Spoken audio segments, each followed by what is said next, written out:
E aí, tudo bom contigo? Hoje a gente fala então sobre campo elétrico. Essa é uma parte da matéria, tanto o campo elétrico quanto o potencial elétrico são as duas partes da eletrostática que mais causam confusão, porque são conceitos um pouco mais complexos, sim, porque envolvem coisas que não estão diretamente relacionadas com o nosso cotidiano, com o dia a dia. É difícil de tu exemplificar, é difícil de tu contextualizar, porque são conceitos bem abstratos. Mas o que é importante é que as questões elas são sempre iguais sobre campo elétrico e sobre potencial elétrico, que é o assunto da próxima aula. Então não tem como tu te confundir, as perguntas não fogem muito do mesmo padrão. Vamos para a aula então.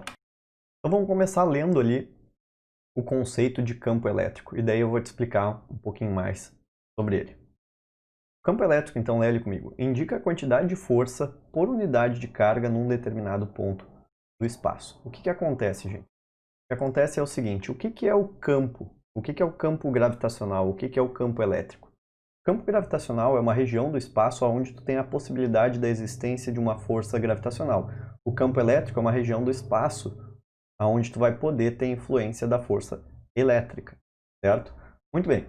Quem é que gera o campo gravitacional? Aqui na Terra, quem gera o campo gravitacional é uma massa geradora. A massa geradora do campo gravitacional terrestre é a massa da Terra.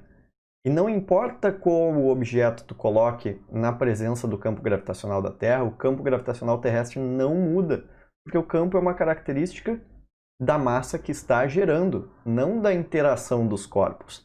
A força gravitacional ela muda. Se tu tiver a Terra e o Sol, a Terra e uma bolinha de gude, a Terra e uma bolinha de ferro, muda. A força gravitacional muda. Agora, o campo gravitacional, que é uma característica de quem está gerando ele, não muda dependendo da interação. Tá? Muito bem. Quanto é que é o valor do campo gravitacional terrestre? É o valor da gravidade, os 10 metros por segundo ao quadrado. E não importa o objeto que tu botar no campo gravitacional terrestre, se tiver com um celular no campo gravitacional terrestre, se tiver com uma bola de ferro, o campo gravitacional é sempre o mesmo. Mesma coisa vai valer pro campo elétrico. O campo elétrico não vai mudar dependendo da carga que tu coloca nesse campo. O campo elétrico é uma característica da carga geradora. Tu só muda o campo se tu mudar a carga geradora. Então, como eu estou te dizendo, eu estou te falando que ela indica a quantidade de força por unidade de carga, a equação do campo elétrico vai ser justamente essa daqui que eu estou te colocando. Ó. O campo elétrico E, ele é a quantidade de força elétrica que eu tenho por unidade de carga. E isso é pela unidade de carga de prova. Como assim a carga de prova? Gente, voltando ao campo gravitacional. Quem gera o campo gravitacional é a Terra. Quem é que é a carga de prova no campo gravitacional? Na verdade, não é uma carga, é a massa de prova. A massa de prova é o objeto que tu vai colocar no campo gravitacional. Portanto, se eu pegar um celular que tem uma massa de 1 kg, sei lá, a minha massa de prova no campo gravitacional é 1 kg. Agora, se eu pegar uma bola de ferro de 8 kg, a minha massa de prova no campo gravitacional é 8 kg. Agora, quem é que vai ser a carga de prova no campo elétrico? É aquela carga que tu está colocando numa região do espaço onde existe um campo elétrico. E daí é importante a gente se dar conta de quais são as unidades do sistema internacional que aparecem para a gente. Muito bem. Unidade do SI de força, como tu bem já sabe, é o Newton. Força é sempre Newton. Carga no sistema internacional é o Coulomb. E daí o que vai ficar a força, gente? Não, a força sobre a carga. Tá? Vai dar o campo elétrico e, portanto, se força é Newton e carga é Coulomb, o campo elétrico sai em newtons por Coulomb. Tem que fazer sentido isso para ti, né? Faz sentido? Maravilha. Vamos lá, então. Seguindo. Por exemplo, vamos dizer que neste ponto do espaço aqui, ó, que eu estou te representando, naquele ponto existe um campo elétrico de 50 newtons por Coulomb. Uma carga que a gente nem está vendo aí na tela está gerando aquele campo elétrico ali, certo? Alguém que está fora da tela está gerando campo elétrico. O que acontece? Se eu colocar naquele ponto onde existe um campo elétrico de 50 newtons por Coulomb, uma carga de 2 coulombs, quanto vai ser o valor da força elétrica que atua sobre ela? Bom, se a gente quer saber o valor da força, eu olho para o valor do campo. Bom, se eu tenho 50 newtons para cada coulomb, se eu tenho 2 coulombs de carga, eu vou ter quantos newtons de força? Obviamente, 100 newtons de força. Então, daí tu já fica aqui. Claro, pegando a equação do campo elétrico, que é força sobre carga, se eu quiser saber a força, eu pego a carga, passo para o outro lado multiplicando, a força elétrica é a carga vezes o campo elétrico. Mais um exemplo para tu ver a ideia. Olha só, estou com o mesmo campo elétrico de 50 newtons por coulomb, só que agora eu vou colocar uma carga de 3 coulombs naquele ponto. Quanto é que vai ser a força que vai atuar sobre aquele corpo carregado com 3 coulombs, gente? A força elétrica vai ser de 150 newtons, já que são 50 newtons para cada coulomb de carga que eu coloco naquele ponto, ficam 150 newtons. Faz sentido isso? Tem que fazer. Maravilha. Muito importante a gente entender que o campo elétrico ele é uma grandeza vetorial, tá?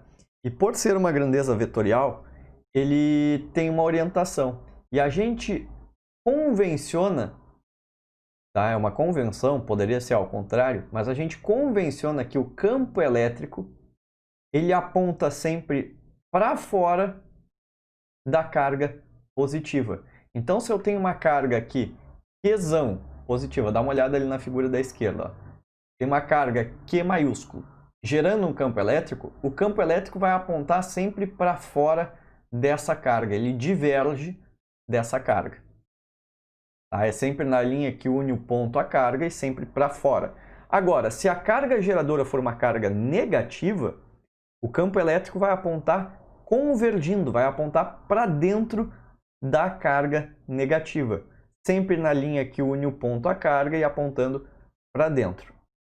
Para tu não te confundir com a carga geradora, com o campo elétrico, com a força elétrica, que são conceitos distintos, vamos olhar essas próximas figuras aqui.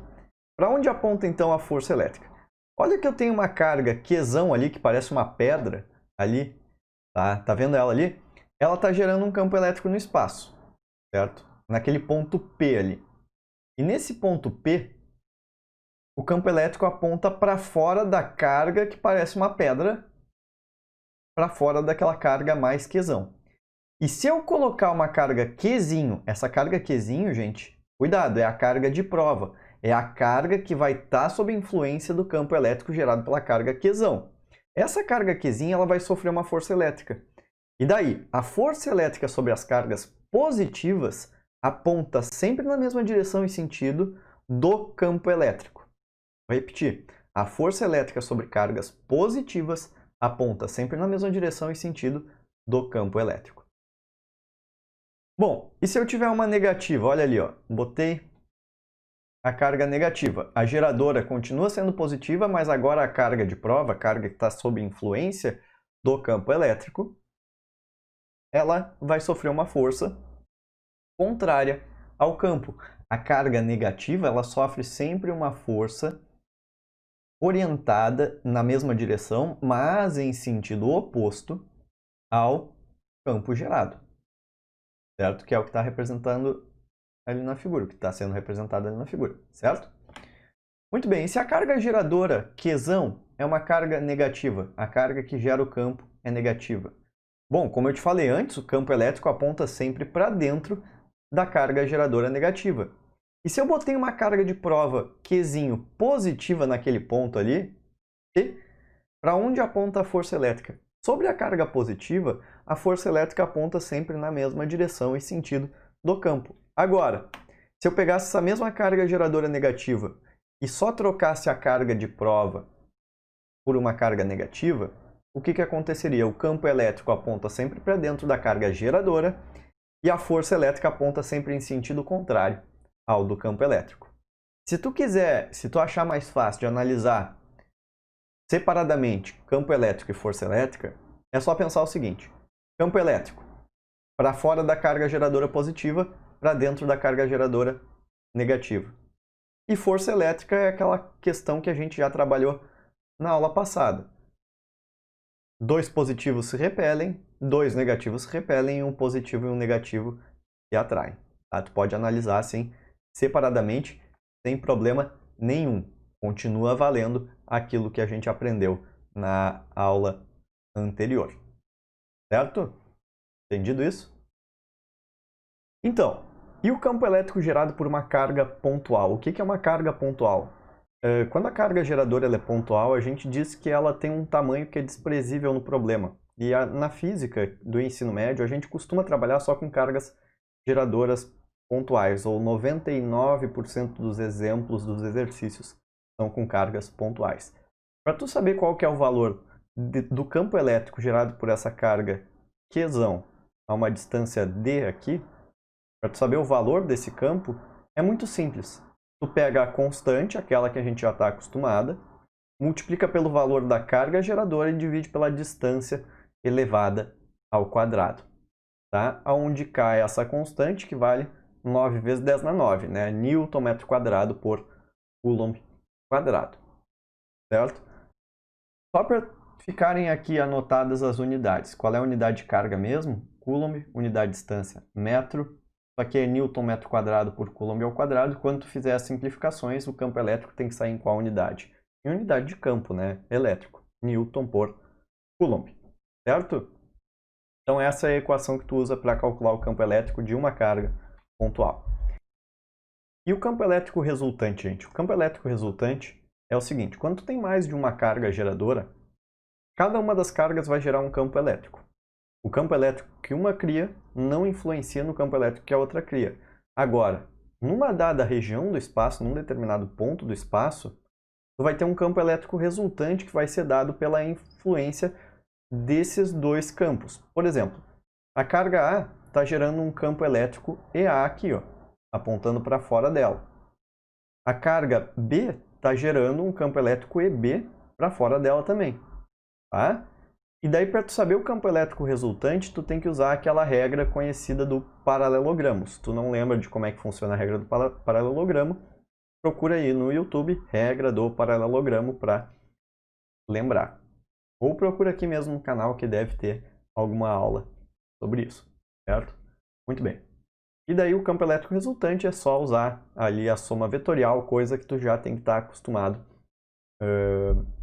há um tempo, certo?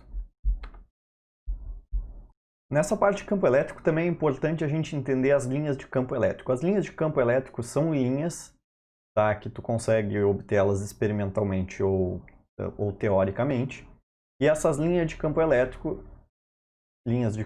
elas te ajudam a enxergar a orientação do campo elétrico em qualquer ponto do espaço. Tá? O campo elétrico ele é sempre tangente à linha do campo. Então, se tu tiver uma linha do campo assim, tu vai pegar um vetor tangenciando essa linha e daí tu vai saber a orientação do campo elétrico. Quando é uma carga positiva, é um campo elétrico, as linhas de campo elétrico têm essa configuração que eu estou te mostrando aí. Quando é uma carga negativa, é o mesmo tipo de configuração, o que muda só? Muda a orientação, muda o sentido das setinhas. E se eu tiver uma carga positiva e outra negativa, nesse caso as duas de mesmo valor, por exemplo, uma de mais 5 coulombs, a outra de menos 5 coulombs, as linhas de campo elas saem da positiva e vão até a negativa, certo? É mais questão de te habituar com os desenhos. E se as duas cargas tiverem o mesmo sinal, por exemplo, duas negativas, né, a região aqui no meio indica que o campo elétrico é muito pequeno e bem aqui no meio o campo elétrico vai ser nulo. Tá? É esse tipo de configuração aqui. Se fossem duas positivas, o que mudaria? Bom, as linhas seriam iguais. O que mudaria é a orientação, né, o sentido das setinhas. Certo? Maravilha. Outra coisa que é importante é a densidade superficial de linhas de campo. Elas te indicam aonde o campo elétrico é mais intenso ou menos intenso. Tá? Por exemplo, eu tenho aqui 3 pontos A, B e C. Aonde as linhas de campo estiverem mais juntas, mais próximas, onde a densidade superficial de linhas for maior, o campo elétrico ele é mais intenso. Portanto, no ponto B aqui, em relação ao ponto A e ao ponto C, é onde tu tem o campo elétrico mais intenso, porque percebe que as linhas elas estão mais próximas, elas estão mais juntas. Aonde estão mais juntas, campo elétrico maior, aonde estão mais afastados, o campo elétrico é menor. Muito bem. E o campo elétrico uniforme, que é quando o campo elétrico tem sempre a mesma direção, o mesmo sentido e o mesmo valor em qualquer ponto, e ele é conseguido sempre que tu pega uma barra positiva e põe em frente a uma barra negativa, tu obtém esse tipo de campo uniforme. E uma coisa importante no campo uniforme é que se tu abandona uma carga, ou seja, se tu pegar uma carga, colocar ela parada no campo elétrico uniforme, como ela está num campo onde o valor do campo é constante, se o campo é constante e a carga é constante também, a minha força resultante vai ser constante. E sempre que eu tenho uma força resultante constante, eu tenho uma aceleração constante. Lembra que a aceleração mede a variação da velocidade no intervalo do tempo. Então, se a aceleração é constante, a minha variação da velocidade no tempo ela é constante. Ou seja, a minha velocidade varia uniformemente. Quer dizer que se eu abandonar uma carga aqui positiva, ela vai andar em MRUV, em movimento retilíneo, uniformemente variado.